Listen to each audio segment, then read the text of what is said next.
கட்சியின் தலைவர் கமல்ஹாசன் செய்தியாளர்களை சந்தித்து வருகிறார். நேரலையில் பார்க்கலாம்.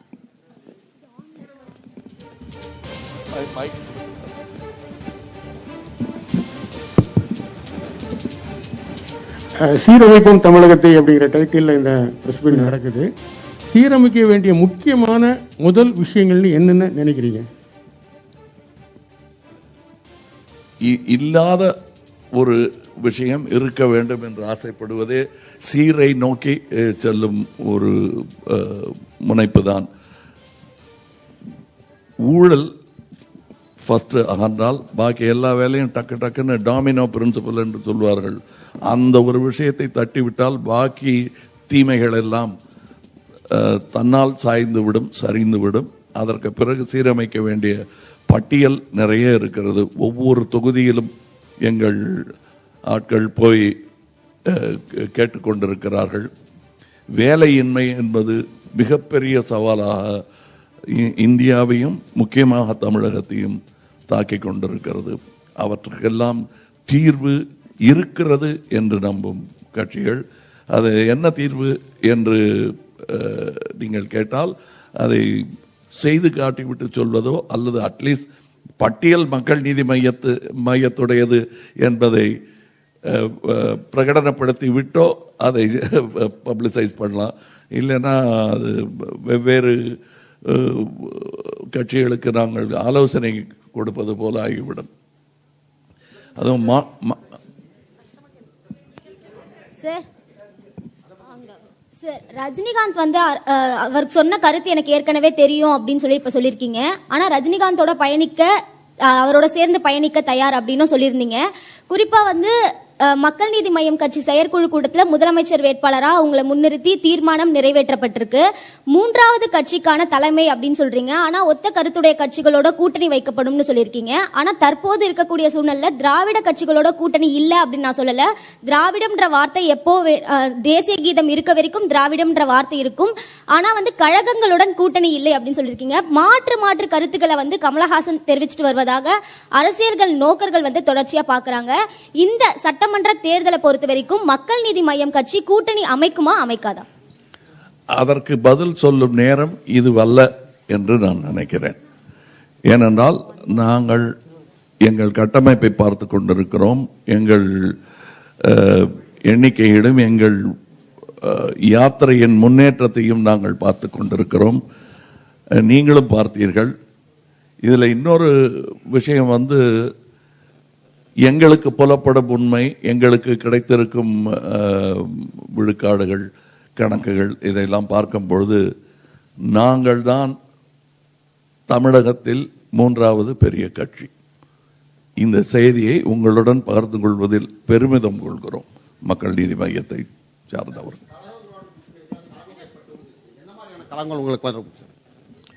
கழகங்களோட கூட்டணி அது பத்திரிகையில் வந்த செய்தி. இது பத்திரிகை சந்திப்பு. இப்பொழுது எங்களுடைய நிர்வாகிகளோடு நீங்க பேசுற கருத்து தான் வெளியே வந்திருக்கு. அந்த கருத்துக்கள்லாம் வந்து இல்லை, என்னை கூட்டணிக்கு இவ்வளவு அவசரப்படுத்தும் காரணம் என்ன? அதை நீங்க சொல்லுங்க. நீங்க எனக்கு இல்ல, நீங்க பேசும்போது மூன்றாவது அணிக்கான தகுதி வந்து விட்டது மக்கள் நீதி மையத்துக்கு அப்படின்னு சொல்லிருக்கீங்க. அப்ப மூணாவது அணி அமைக்க போறீங்களா? அமைந்து விட்டது என்றுதான் சொல்லுகிறேன் நான். இதுவே ஒரு அணி. ஆகையால் நாங்கள் கூட்டணி வைப்பது என்பது வந்து நல்லவர்களின் கூட்டணியாக இருக்கும். அது அதாவது அப்படின்னா என்ன சொல்ல வரீங்க? எங்கேயுமே நான் உங்க கட்சி தவிர நல்லவர்கள் இல்லையா என்று கேட்டால் கண்டிப்பாக இருக்கிறார்கள். அப்படி அந்த நல்லவர்கள் கூட்டணி அமையும் பொழுது இது முதல் அணியாக இருக்கும். மூன்றாவது அணியாக எல்லாம் இருக்காது, முதல் அணியாக இருக்கும். அவர்களுடன் கூட்டணி உண்டு. நல்லவர்கள் வேறு கட்சிகளிலும் இருக்கிறார்கள். மனம் விரும்பி நொந்து இருக்கிறார்கள். அவர்கள் இங்கே வர வேண்டும் என்பதற்கான ஒரு அழைப்பு என்று கூட இதை எடுத்துக்கொள்ளலாம். அப்ப கழகங்களோட கூட்டணி என்ற பட்சத்தில் பாஜகவோட கூட்டணி அமைக்க வாய்ப்பு இருக்கா சார்? எதுங்க? பாஜகவுடன் கூட்டணி அமைக்க வாய்ப்பு. கழகங்களோட கூட்டணி இல்லை அப்படின்னு சொல்லியிருக்கீங்க. பாஜகவுடன் கூட்டணி அமைக்க நல்லவர்களுடன் சொல்லியிருக்கேன். அப்ப பாஜக நல்லவர்கள்? நீங்க நல்லவர்கள் எல்லா கட்சியிலையும் இருக்காங்கன்னு சொல்லியிருக்கேன். அவங்கெல்லாம் இங்கே வந்திருக்காங்கிறத சொல்லியிருக்கேன். கட்சிகளுடன் கூட்டணி என்பதே இந்த நேரத்தில் இவ்வளவு அவசரமாக சொல்ல வேண்டிய அவசியம் இல்லை. நவம்பர் எங்களுக்கு ஒரு வாய்ப்பை எலெக்ஷன் கமிஷன் ஏற்படுத்தி கொடுத்திருக்கிறது. அதுக்கான ஏற்பாடுகளை எங்கள் கட்சிக்கு தொண்டர்கள் செய்து கொண்டிருக்கிறார்கள். இது கூட்டணி பற்றி பேச தருணம் இல்லை. சார் கூட்டணி சார் சட்டமன்ற தேர்தலுக்கு தயாராயிட்டீங்க சார். சார் ஹியர் சார், சட்டமன்ற தேர்தலுக்கு தயாராயிட்டீங்க. திமுக ஒரு பக்கம் அதிமுகவை எதிர்த்து அதை வச்சு ஓட்டு கேட்பாங்க.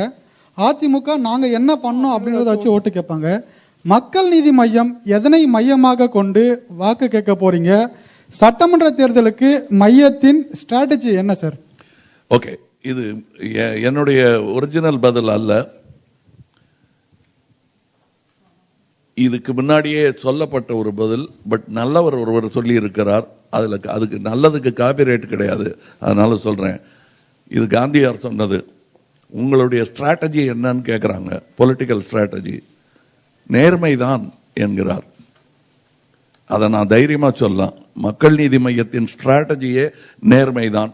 அதை எப்படிங்க சொல்ல முடியும்னா, அதுக்கு பதிலுக்கு ஆமா எங்களுக்கும் அதுதான் ஸ்ட்ராட்டஜி என்று சொல்லட்டுமே பார்ப்போம். சமமான கட்சி என்று சொல்லிக் கொள்கிறவர், சரித்திரம் படைத்த கட்சி என்று சொல்லிக் கொள்பவர்கள் எங்கள் ஸ்ட்ராட்டஜியும் நேர்மைதான் என்று சொல்லட்டுமே பார்ப்போம். மனசை தொட்டு அல்லது உங்களை நம்ப வைக்கும்படி சொல்லட்டுமே. நாங்கள் செய்ய போவது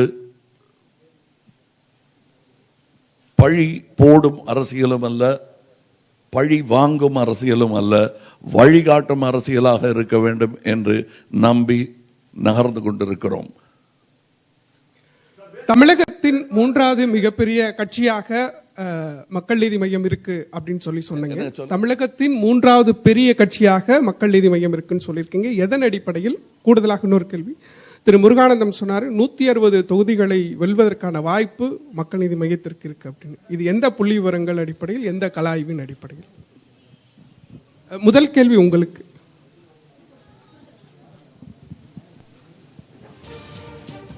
உங்களுடைய இரண்டாவது கேள்விக்கு நான் பதில் சொல்றேங்க. இன்று இருக்கக்கூடிய கள நிலவரம் 100 ஓட்டிற்கு கீழே தோத்தவர்கள் 2 பேர், 1000 ஓட்டிற்கு கீழே தோத்தவர்கள் 16 பேர், 5000 ஓட்டுக்கு கீழே தோத்தவர்கள் 40+, 10,000 ஓட்டு கீழே தோத்தவங்க இன்னொரு 40+.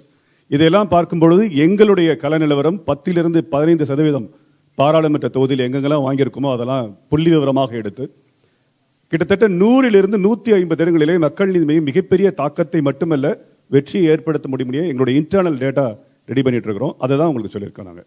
இது வந்து உங்களுடைய இரண்டாவது கேள்வியினுடைய பதில். முதல் கேள்வி என்ன சொன்னீங்க பிரதர்?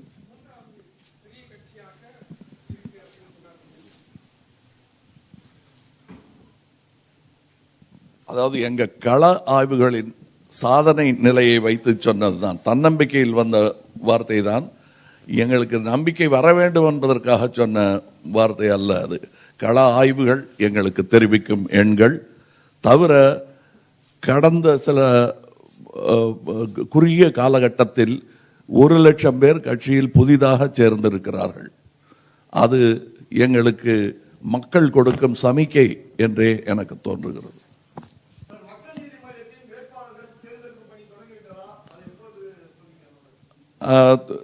நடந்து கொண்டிருக்கிறது. அதை அறிவிக்கும் நாள் தான் உங்களுக்கு நாங்கள் தெரிவிக்கும் நாள். சார்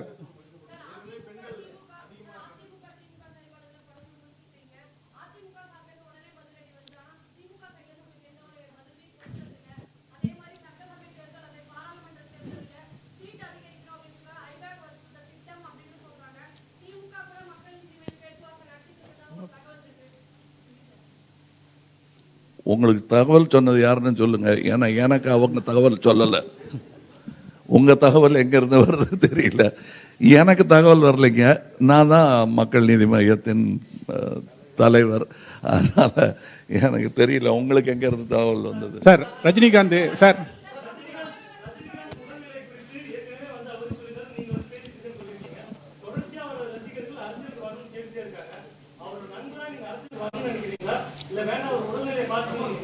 இல்ல இல்ல, அவர் உடல்நிலையை பார்த்துக்கணுங்கிறது நண்பரா சொல்ற ஒரு விஷயம்.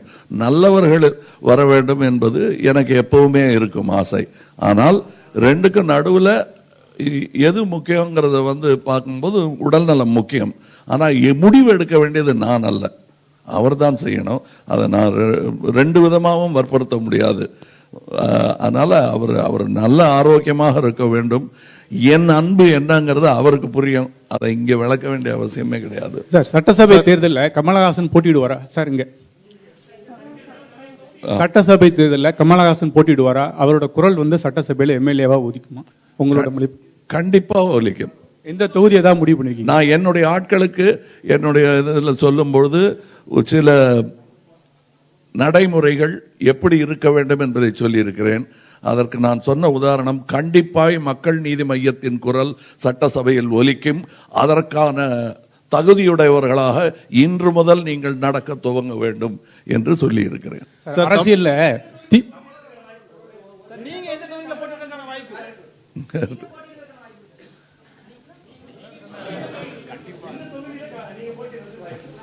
எந்த தொகுதியில்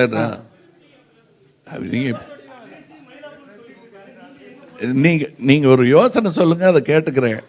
ஆனா எங்க நான் போட்டியிட போறேங்கிறத நான் கையெழுத்து போடும்போது உங்களுக்கு தெரியும்.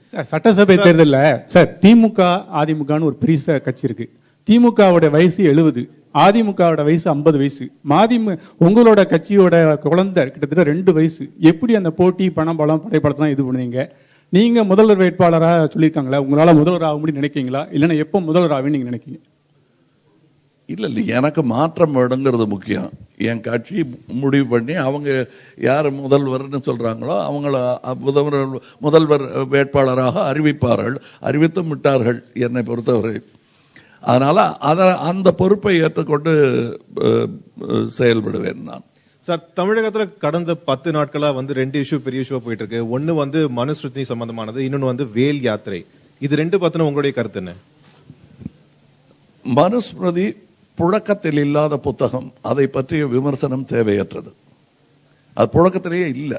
நீங்க ஐபிசியை பத்தி கேளுங்க, என்னுடைய கான்ஸ்டிடியூஷன் ஆஃப் இந்தியாவை பத்தி ஏதாவது சொல்லுங்க. அது மேல யாராவது கை வைக்கிறதா இருந்தா அது போராட்டம் படிக்கும்.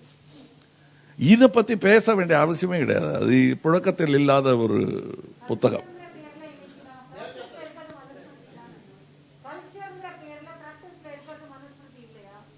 எதுங்க கல்ச்சர்ல எத்தனையோ இருக்குங்க. அதாவது உடன்கட்டை ஏறுதலும் கல்ச்சர்ல இருந்ததுதான். நீங்க அதுல ஏறக்கூடாதுன்னு நான் நினைக்கிறேன். எத்தகைய சோகம் உங்கள் வாழ்க்கையில் ஏற்பட்டாலும் நீங்கள் அதுக்கு இலக்காக கூடாது. அது கல்ச்சருங்கிற பேர்ல அதை செய்யக்கூடாதுன்னு. அப்படி மாறி மாறி வருவது தான் கல்ச்சர். நாம் தான் அதன் காவலர்கள். அது பழையதை காத்து வைப்பது அல்ல கல்ச்சர். காலத்துக்கு ஏற்ப தேவைக்கு ஏற்ப நம்முடைய கல்ச்சரை மாற்றிக்கொள்ளணும். ஆனால் அந்த கல்ச்சர் மாறும்போது நம்முடைய தரம் எவ்விதத்திலும் குறைந்து விடக்கூடாது. ஐயா, என்னுடைய ஆர்வம் எல்லாம் வேலை எப்படி வாங்கி தருவது என்பதுதான். இந்த வேலை யார் வேணா கையில் எடுக்கலாம். அந்த வேலை வாங்கி தருவது என்பது பெரிய பொறுப்பு. தமிழகத்திற்கு நாம் செய்ய வேண்டிய முதல் கடமை அது. அந்த வேலை யாத்திரை வேண்டான்னு ரத்து செய்தாங்கன்னா நல்லது. அது சட்ட ஒழுங்கு நினைத்து அவர்கள் செய்திருக்கலாம். அதற்கு இங்கே ஒரு கடந்த கால போலீஸ்காரர் உட்கார்ந்து இருக்கிறார். அதை நன்றி வேணா அதுக்கு சட்ட ஒழுங்கு காக்கப்பட்டது என்று நன்றி சொல்லலாம்.